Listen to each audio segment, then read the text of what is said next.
Hello student, I hope that आप सभी बढ़िया होंगे। आपके अपने टेक बड़ी क्लासेस में आपका स्वागत है।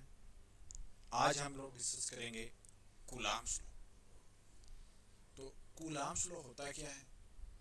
उससे पहले आपको थोड़ा बहुत ग्रेविटेशन लॉ के बारे में पता होगा। ग्रेविटेशन लॉ में हमने क्या डिस्कस किया था कि दो मासेस के बीच में जो फोर्स होता है वो होता है F is equal to minus G m1 m2 upon R square. यानी प्रोपोर्शनल होता है प्रोडक्ट ऑफ मासेस के और इनवर्सली प्रोपोर्शनल होता है square of the distance between them. ये ग्रेविटेशन फोर्स। आज हम लोग चार्ज के बीच में जो फोर्स फाइंड आउट करने का जो मेथड है या जो प्रिंसिपल है वो है कूलाम्स लॉ के अकॉर्डिंग फाइंड आउट करता है। वो भी कौन से चार्ज के बीच में? रेस्ट चार्ज के बीच में, यानी चार्ज मोशन में नहीं हो और चार्ज कैसे हो? पॉइंट चार्ज हो। ठीक है, उसके लिए हम लोग फाइंड आउट करेंगे चार्ज क्या होता है। ये सब कुछ हम लोग पहले से डिस्कस कर चुके हैं, आप प्रीवियस वीडियो देख सकते हैं। तो आपको इतना तो पता है कि अगर लाइक चार्ज होंगे, पॉजिटिव पॉजिटिव एक दूसरे को क्या करता है? रिपेल करता है। नेगेटिव नेगेटिव भी रिपेल करता है और जबकि पॉजिटिव नेगेटिव एक दूसरे को अट्रैक्ट करता है। तो कितना फोर्स होगा ये हम लोग आज डिस्कस करेंगे। तो लेट्स स्टार्ट। कूलाम्स लॉ क्या कहता है? उसके स्टेटमेंट ये है कि 2 पॉइंट चार्ज के बीच में, 2 पॉइंट चार्ज के बीच में जो फोर्स होता है is directly proportional product of charges a proportional to q1 q2 and inversely proportional to square of the distance between them a proportional to 1/r square. तो यहाँ पे अगर कंबाइन करके इनको लिखा जाए तो a proportional to q1 q2 upon r square. अगर मैं प्रोपोर्शनलिटी साइन हटाता हूं तो क्या आएगा? एक कांस्टेंट आएगा k q1 q2 upon r square. यहाँ पे k क्या है? k यहाँ पे इलेक्ट्रोस्टैटिक फोर्स कांस्टेंट है।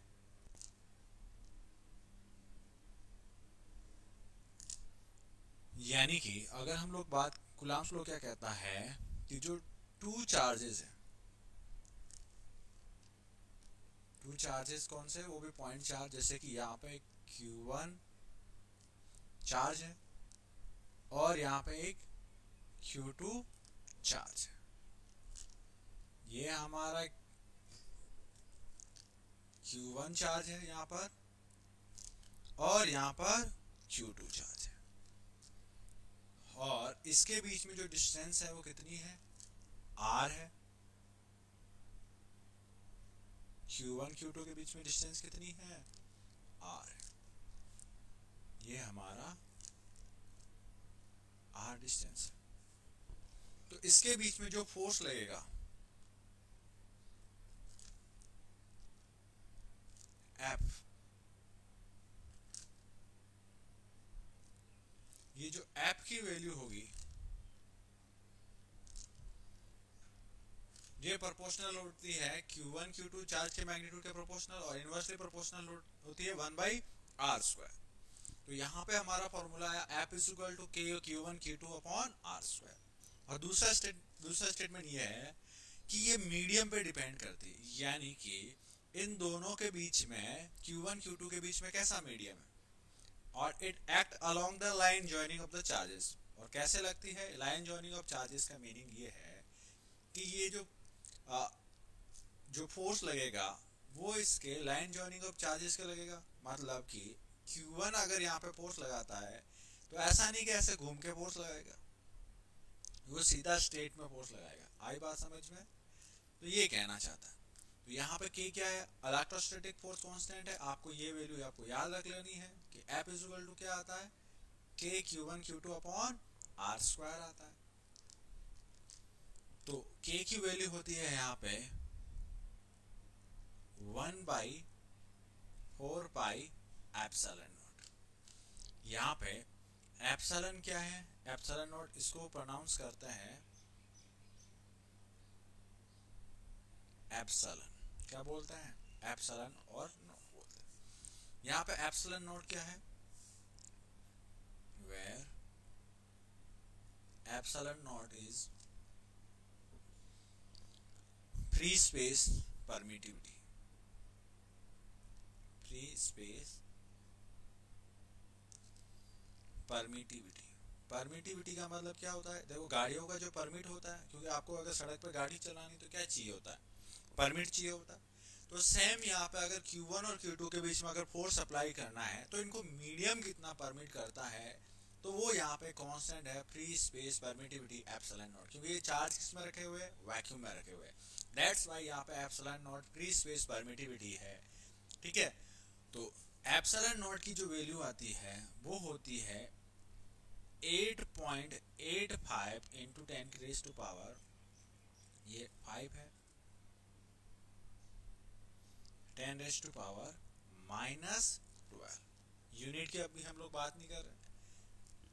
अगर ये वैल्यू यहाँ पे पुट करेंगे 1/4 पाई एप्सिलॉन नॉट में, तो ये वैल्यू आ जाएगी आपकी mathematically value 9 into 10 raise to power 9, ठीक है। ये होती है किसकी वैल्यू, के की वैल्यू। ये 1/4 पाई क्यों आया यहाँ पे, ये इसलिए आया है कि देखो Q1 चार्जेस है वो सारी डायरेक्शन में फोर्स लगाएगा ऑल ओवर 3D में, यानी कि अगर ये Q1 होगा तो इधर भी लगाएगा फोर्स, इधर भी लगाएगा, इधर भी लगाएगा, होल 3D में लगाएगा। लेकिन हमें तो एक डायरेक्शन में फोर्स लगाना है, तो कंप्लीट 3D में जो सॉलिड एंगल होता है वो कितना होता है, 4 पाई होता है। तो हमें अगर एक ही डायरेक्शन में फोर्स निकालना है तो कितना लिखना पड़ेगा, 1/4 पाई। दैट्स वाई यहाँ पे कितना आया है, 1/4 पाई आया है, क्योंकि हमें एक डायरेक्शन में फोर्स चाहिए और मीडियम पर डिपेंड करता है। तो इसलिए एप्सिलॉन नॉट क्या है, मीडियम कांस्टेंट। तो के की वैल्यू कितनी होगी, 9 इंटू 10 की रेज़ टू पावर 9 होगी, ये आपको याद रखना है। तो फाइनली हमारा जो फॉर्मूला हो जाता है, जो फोर्स फाइंड आउट करना होता है 2 पॉइंट चार्जेस, और पॉइंट चार्जेस का मतलब उनके जो चार्जेस के बीच में डिस्टेंस होगी वो काफी लार्ज होगी as compare to their sides, तो it can be consider as a point charge. जैसे सन और हमारी अर्थ है काफी फार डिस्टेंस पे है, तो हम लोग इसको पॉइंट के रूप में कंसिडर कर सकते हैं। और चार्ज कैसा होना चाहिए, रेस्ट में होना चाहिए। तो एप इज इक्वल टू कितना आ गया, 1/4 pi epsilon naught Q1 Q2 upon r²। ये हमारा फॉर्मूला आ गया किसका, फोर्स बिटवीन 2 पॉइंट चार्जेस के बीच। तो ये हमारी equation number first, I think आपको समझ में आया। तो अब हम लोग स्टेटमेंट देख सकते हैं, कूलम्ब्स लॉ का क्या स्टेटमेंट्स है। According to the Coulomb's law, electrostatic force between two static point charges is directly proportional to the product of the magnitude of charge and inversely proportional to the square of the distance between them. It acts along the line joining of charges, so line joining according force लगेगा, and also depend medium between them। और ये किस पे depend करता है, medium पे depend करता है, जबकि ग्रेविटी फोर्स कभी भी मीडियम पे डिपेंड नहीं करता है। आई बात समझ में। तो अब हम लोग बात करते हैं कि फोर्स की वैल्यू कितनी आई, F is equal to K Q1 Q2 upon r², या F is equal to 1/4 pi epsilon naught Q1 Q2 upon r²। आपको ये लर्न करना है। और के की वैल्यू कितनी होती है, 9 इंटू 10 रेज़ टू पावर 9 होती है। अगर मैं के की यूनिट की बात करूं, यूनिट ऑफ के, यूनिट ऑफ के कैसे फाइंड आउट करेंगे, देखो फोर्स की वैल्यू क्या होती है, न्यूटन। हमें के की वैल्यू फाइंड आउट करनी है। Charge unit coulomb, coulomb into coulomb कितना हो जाएगा, कूलाम स्क्वायर हो जाएगा। तो ये होगा K coulomb square upon metre square. तो हमें के की वैल्यू फाइंड करनी है, तो इधर ट्रांसफर करेंगे तो newton metre square upon coulomb square हो जाएगा। और के की वैल्यू कितनी होती है, 1/4 पाई एप्सिलॉन नॉट होती है। यहां से तो आपको के की यूनिट मिल जाएगी। अगर मेरे को एप्सिलॉन नॉट की यूनिट निकालनी है तो के की वैल्यू 1/4 पाई एप्सिलॉन नॉट, और एप्सिलॉन नॉट की कोई यूनिट, सॉरी 1/4 पाई की यूनिट नहीं होती है, तो newton metre square upon coulomb square. तो 1/4 पाई की कोई यूनिट नहीं है, तो एप्सिलॉन नॉट की यूनिट क्या हो जाएगी, coulomb square upon newton into metre square. तो अब हम लोग यूनिट पुट कर लेते हैं। इसकी यूनिट होगी coulomb square upon newton into metre square, और के की वैल्यू क्या हो जाएगी, यूनिट क्या हो जाएगी, newton metre square upon coulomb square. आई बात समझ में? तो ये आपको ध्यान रखना है, ये थोड़ा सा अलग है आपको, यहाँ पे यूनिट हम लोग साइड में लिख लेंगे, ठीक है, नीचे लिख रखी यूनिट।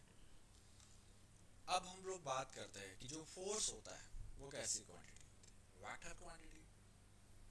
तो दो चार्जेस के बीच में जो फोर्स अप्लाई होता है उसको कैसे फाइंड आउट करा जाता है, या जैसे कि यहाँ पे जो फोर्स लिखा था, यहाँ पे भी एफ लिखा हुआ, यहाँ पे भी एफ लिखा हुआ। अब आप कैसे आइडेंटिफाई करोगे कि ये जो एफ है वो किसके लिए बात कर रहा है?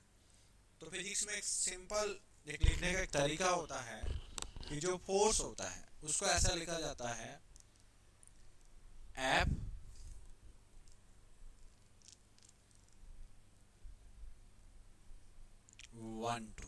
F12 का मतलब क्या है कि फोर्स ऑन Q1 चार्ज या Q5 चार्ज बाई Q2, इसका मतलब ही होता है ऑन और बाई। जब भी कहीं पे फोर्स लिख रखा होता है तो इसका मतलब होगा ऑन और इसका मतलब होगा नीचे बाई। अगर मैं इसको वेक्टर रिप्रेजेंटेशन में बात करेंगे, अगर मैं बोलूं F21 तो इसका मतलब किस पे फोर्स है, 2 पर ड्यू टू 1। अगर मैं बोलूं F45 फोर्स किससे अप्लाई हो रहा है, 4 पे ड्यू टू या बाई 5। F67 का मतलब किस पे फोर्स है, 6 पर बाई 7। आई होप दैट आपको समझ में आ गया होगा। अगर बोले आप लोग बोलना फोर्स ऑन 8/9 तो क्या लिखूंगा, 8/9 लिखा जाएगा। बात समझ में आई? तो ये इस प्रकार से हमने डिस्कस कर लिया कि फोर्स को कैसे लिखा जाता है, ठीक है। अब बात करते हैं कि इनके बीच की जो डिस्प्लेसमेंट या डिस्टेंस है वो कैसे लिखी जाती है। अगर यहाँ पे कोई चार्ज, लेट एज्यूम दैट ये हमारा Q1 चार्ज है और ये हमारा Q2 चार्ज है, Q1 Q2 चार्ज। अगर हमें को फोर्स लिखना है F12 तो कौन अप्लाई करेगा, 2 किधर से, 1 से। इसको बोला जाएगा क्या, F12।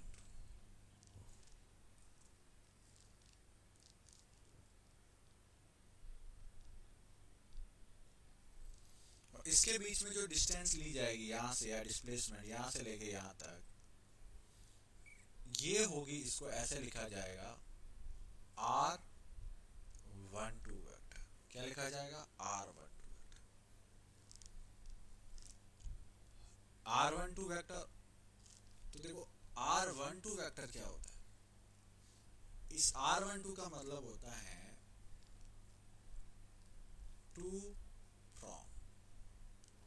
आपको याद होगा कि अगर हम लोग लीव की एप्लीकेशन लिखते हैं प्रिंसिपल सर को तो सबसे पहले क्या लिखा जाता है, टू, फिर लास्ट में फ्रॉम, जहां से लेटर सेंड किया जा रहा है। तो यहाँ पे देखो R12 का मतलब फोर्स कौन लगा रहा है, 2 किस पे लगा रहा है, 1 पर, 2 लगा रहा है फोर्स 1 पर। तो डिस्टेंस कहां से ली जाएगी, यहां से कहां तक, 1 तक। तो जाना कहां है हमारे पे, फोर्स कहां पे अप्लाई करना है, 1 पर। तो पहले किसका एड्रेस लिखा जाएगा, जहां पर जाना है। तो क्या लिखा जाएगा, 1 और 2। अगर मेरे को लिखना है F21 तो यानी कि मेरे को F21 ऐसे लिखना पड़ेगा, इस साइड में लिखना पड़ेगा। ये जो वैल्यू होगी वो क्या होगा, ये होगा हमारा F21 वेक्टर। तो F21 वेक्टर में हमें क्या लेनी होगी, मुझे बताओ, डिस्टेंस किधर से किधर लेनी पड़ेगी, 1 से किधर जाना है हमें, 2 की ओर। तो ये जो डिस्टेंस होगी ये हमारी क्या कहलाएगी, मेरे को बताओ, कहां जा रहे हैं, 2 पर, कहां से, 1 से। तो R21 vector. I hope that आपको समझ में आ गया कि 1 2 और 2 1 ये सारी चीजें क्या होती है। तो अगर मैं इसको वेक्टर फॉर्मेट में लिखूं, F1 2 वेक्टर, ये जो है बाकी आपको समझाने के लिए बनाया है, ठीक है। अब हम लोग बात करते हैं F1 2 वेक्टर फोर्स, यानी कि force on first by second is equal to कितना आएगा, K Q1 Q2 अपॉन इनके बीच की डिस्टेंस R12 वेक्टर लिया जाएगा, और R12 वेक्टर के डिस्टेंस के लिए इसमें क्या लेंगे हम लोग, मोड का स्क्वायर। अभी भी यह वेक्टर फॉर्मेट में नहीं बना है, तो हमें वेक्टर बनाने के लिए इसके पीछे यूनिट क्या वेक्टर लगाना पड़ेगा, किधर, 2 से 1 की ओर। तो यहाँ पे क्या लिखूंगा मैं, R21 cap, sorry R12 cap, 1 से 2 की, यानी 1 पर जाना है, किधर, 2 की ओर। ये R12 कैप है। आई बात समझ में। सेम वे में force on Q2 charge by Q1, इसको कैसे लिखेंगे, F21 vector is equal to K Q1 Q2 upon R21 vector mod of square R21 cap, क्योंकि 2 से 1 की ओर। ये हमारी इक्वेशन नंबर 2, इक्वेशन नंबर 3। अब यहां पे बात करते हैं कि चाहे 1 से 2 की डिस्टेंस हो या 2 से 1 की डिस्टेंस हो, डिस्टेंस तो क्या रहेगी, सेम रहेगी। तो क्या यहाँ पे मैं एक मेंशन कर सकता हूं, R21 वेक्टर, यानी डिस्टेंस का मोड, डिस्प्लेसमेंट का मोड, और R21 सेम होगी। क्या हम लोग इसको ऐसा लिख सकते हैं क्या, R12 कैप R21 कैप के, देखो यूनिट वेक्टर का मैग्नीट्यूड 1 होता है, लेकिन डायरेक्शन यहाँ पर डिफरेंट है, तो ये कभी भी नहीं लिख सकते। क्यों, कि दोनों अपोजिट डायरेक्शन में। बट क्या मैं ऐसा लिख सकता हूँ, R21 cap is equal to minus R21 cap, yes, sorry R12 cap, ये तो हम लोग लिख सकते हैं। तो इन दोनों वैल्यू को हम लोग इक्वेशन थर्ड में पुट करेंगे। तो इक्वेशन थर्ड में पुट करने पर आपको क्या मिलेगा formula, F21 vector is equal to K Q1 Q2 upon R12, क्योंकि इसकी वैल्यू सेम है, ऑफ स्क्वायर R12, और आगे क्या लगेगा, माइनस लगेगा, और इस माइनस को हम लोग क्या कर सकते हैं, कॉमन ले सकते हैं। तो F21 इस वेक्टर इज इक्वल टू क्या हो गया, minus K Q1 Q2 upon R12 vector का मोड का स्क्वायर R12 कैप। अब आप सिर्फ इस वैल्यू को देखें, K Q1 Q2 upon R12, compare करें इक्वेशन थर्ड से, इक्वेशन सेकंड से। क्या ये फोर्स ऑन फर्स्ट बाई 2 है, F12 की वैल्यू है ना, तो आप इसको क्या लिख सकते हो, F21 vector is equal to minus F12। ठीक है, आपको समझ में आया होगा कि फोर्स ऑन सेकंड पार्टिकल या second charge due to first is equal to force on first particle by second, यानी दोनों फोर्स इक्वल है। यानी कि फोर्स कैसे है, इक्वल है, लेकिन कैसे है, अपोजिट है। तो फोर्स इक्वल एंड अपोजिट आए हैं, तो ऐसा कौन सा लॉ होता है कि जब फर्स्ट चार्ज ने सेकंड पे फोर्स लगाया, तो सेकंड ने भी फोर्स फर्स्ट पे लगाया, वो भी इक्वल एंड अपोजिट। तो इसको क्या कहते हैं, ये न्यूटन्स कौन सा लॉ है, थर्ड लॉ, वो भी कौन सा, एक्शन रिएक्शन वाला। ठीक है, यानी कि electrostatic force also follow action reaction force. ठीक है, ये आपको स्टेटमेंट आपको खुद को लिखना है। ठीक है, कि electrostatic force also follow action reaction force. ठीक है, दुनिया का कोई भी फोर्सेस होगा वो एक्शन रिएक्शंस को फॉलो करेगा। बात समझ में आई? तो हम लोग अभी हम लोग डिस्कस करेंगे vector representations of Coulomb's law. तो सर ये क्या था? ये भी वेक्टर ही था, लेकिन अब थोड़ा सा हम लोग, अगर हमें से पोजीशन वेक्टर दे रखा हो, क्या दे रखा हो? Position vector. यानी कि पोजीशन वेक्टर क्या होता है कि अगर कोई चार्ज है और उसकी पोजीशन दे रखी है फ्रॉम द ओरिजिन, तो ये हमारा एक्स एक्सेस है और ये हमारा वाई एक्सेस है, और यहाँ पे हमारा चार्ज कितना है? ये हमारा चार्ज Q1 है और ये हमारा चार्ज Q2 है, और जिसकी पोजीशन है फ्रॉम द ओरिजिन, यहां से ये इनका पोजीशन दे रखी, यानी कि ये इसकी पोजीशन वेक्टर है R1 वेक्टर O के रेस्पेक्ट में, और ये कितनी पोजीशन वेक्टर R2। ये हमें गिवन है। ये चार्ज कितना है?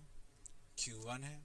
ये चार्ज कितना है? Q2। तो हमें गिवन क्या है? ये आपके एक्स एक्सेस है,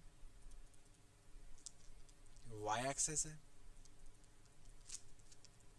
हमें गिवन है Q1 Q2 charge, R1 vector और R2 वेक्टर। R1 वेक्टर क्या है? Q1 position vector with respect to origin. थोड़ी राइटिंग ऐसी आएगी। ठीक है, ये पोजीशन है विथ रेस्पेक्ट टू ओरिजिन। तो हमें फाइंड आउट करना है F12 वेक्टर। F12 वेक्टर का मतलब force on Q1 by Q2। तो क्या आएगा मेरे को बताओ? कि Q1 Q2 upon R12 vector का मोड का स्क्वायर R12 कैप। तो क्या हमें R12 वेक्टर गिवन है? नहीं दे रखा है। तो हमें सिर्फ R1 वेक्टर और R2 वेक्टर पोजीशन वेक्टर दे रखे हैं। तो हमें फाइंड आउट करना है R2। तो यहाँ पे कैसे फाइंड आउट किया जाएगा? तो यहाँ पे देखो, हमें F12 फाइंड आउट करना है, यानी कि force on Q1 by Q2 कौन लगाएगा? Q2। तो कहाँ से फोर्स स्टार्ट होगा? 2 से। किस पे लगेगा? 1 पे। तो फोर्स की डायरेक्शन ये रहेगी। तो ये जो फोर्स है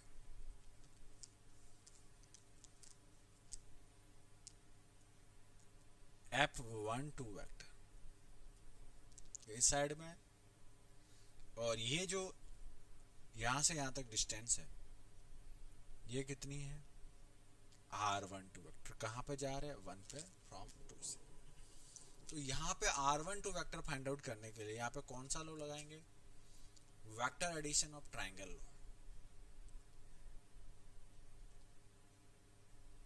vector addition of triangle law. तो vector addition of triangle law क्या कहते हैं कि हम लोग ओरिजिन से स्टार्ट करेंगे, इस डायरेक्शन में जाएंगे, तो जिस डायरेक्शन में जाएंगे उस एरो को पॉजिटिव लेना है या उस वेक्टर को पॉजिटिव लेना, और अपोजिट डायरेक्शन में आ जाएगा तो वहां पे क्या लेना है? नेगेटिव लेना है। तो हम लोग O से स्टार्ट किया तो Q2 की तरफ गए तो R2 कैसा है? पॉजिटिव। R12 कैसा है? पॉजिटिव। जबकि R1 अपोजिट में आ रहा तो ये R1 कैसा है? नेगेटिव। तो यहाँ पे मैं लिख रहा हूं R2 वेक्टर प्लस में R12 वेक्टर, और आगे R1 वेक्टर अपोजिट में आए और घूम के हम लोग ओरिजिन पे आ गए, इक्वल टू 0। तो R12 वेक्टर क्या हो गया? R1 minus R2 vector. सीधा अगर आपको ट्रायंगल लॉ नहीं आता तो R12 वेक्टर क्या हो जाएगा? R1 minus R2 vector. तो आप यहाँ पे मेरे को ये भी बता सकते हो R21 वेक्टर क्या होगा अगर? तो सीधा R2 vector minus R1 vector. अब R12 वेक्टर मिल गया सर। अब हमें क्या चाहिए? यूनिट कैप वेक्टर लिखना है। तो यूनिट कैप वेक्टर क्या होता है? उस वेक्टर में उसका मोड क्या डिवाइड करना है, ये मोड का। इसको इक्वेशन लिख लेते हैं, इक्वेशन नंबर 4। तो यहां से जो वैल्यू है, कौन सी वैल्यू, एक तो r12 वेक्टर की वैल्यू और ये कैप वाली वैल्यू, ये वाली वैल्यू, ये दोनों हम लोग पुट करेंगे किसमें, इक्वेशन 4 में। तो पुट इन इक्वेशन 4, तो क्या हो जाएगा,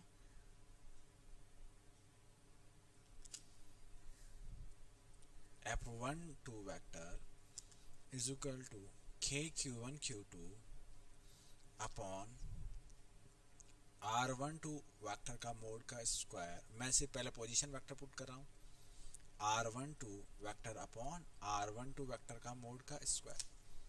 तो ये क्या बन जाएगा, kq1 q2 upon r12 vector का मोड का क्यूब r12 कैप।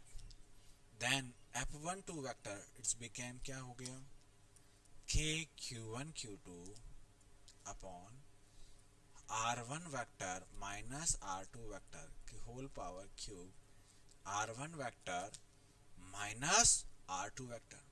ये आपका फाइनली फॉर्मूला आता है किस फॉर्म में, in terms of position vector.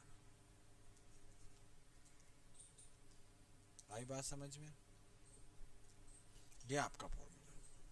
अगर आपको डायरेक्टली लिखना है कि सर f21 बताओ, तो आप सीधा यहां से लिख सकते हो बिना इतनी मेहनत किए हुए। यहां पर होगा f21 वेक्टर, आप लोग साथ में पहले लिखने की कोशिश करना, k q1 q2 upon r2 vector minus r1 vector position का cube multiply by r1 minus r2 vector. तो ये है इन टर्म्स ऑफ पोजीशन। एक बार हम लोग क्विक देख लेते हैं कि एक्चुअली में आज हमने क्या क्या डिस्कस किया। एक्चुअल में हमने डिस्कस किया था कि जो फोर्स होता है electrostatic force, F is equal to क्या आया, k q1 q2 upon r square आया। k की वैल्यू कितनी होती है, 1/4 पाई एप्सिलॉन नॉट होता है। ये किसके लिए है, फ्री स्पेस में, अपॉन r स्क्वायर। ये हमने डिस्कस किया। फिर हमने पोजीशन वेक्टर के टर्म में डिस्कस किया होगा, पोजीशन वेक्टर से पहले वेक्टर फॉर्मेट में, ठीक है। और अगर पोजीशन वेक्टर में लिखना है तो क्या डिस्कस किया हमने, k q1 q2 upon r1 vector minus r2 vector का मोड का cube r1 vector minus r2 vector. ये अगर फ्री स्पेस की जगह, ये जो फ्री स्पेस की जगह अगर मीडियम हो, तो मीडियम में फोर्स क्या हो जाता है, जो कि हम लोग नेक्स्ट क्लास में डिस्कस करेंगे, 1/4 पाई एप्सिलॉन हो जाएगा q1 q2 upon r square हो जाएगा। ये जो एप्सिलॉन है, एप्सिलॉन को क्या कहते हैं, एब्सोल्यूट मीडियम परमिटिविटी कहते हैं। तो आई होप दैट आपको समझ में आया होगा। आपको पीडीएफ भेज दी जाएगी, या आप टेलीग्राम चैनल से ज्वाइन कर लेना, बाद में आपको बता दिया जाएगा। तो ये हमने डिस्कस कर लिया कि कूलम्ब्स लॉ क्या होता है। आप पढ़ाई करते रहें और मेहनत करते रहें। नेक्स्ट क्लास के हम डिस्कस करेंगे डाइलेक्ट्रिक कांस्टेंट एंड मीडियम का क्या, मीडियम यानी कि डाइलेक्ट्रिक कांस्टेंट और मीडियम का क्या इफेक्ट होता है, ठीक है।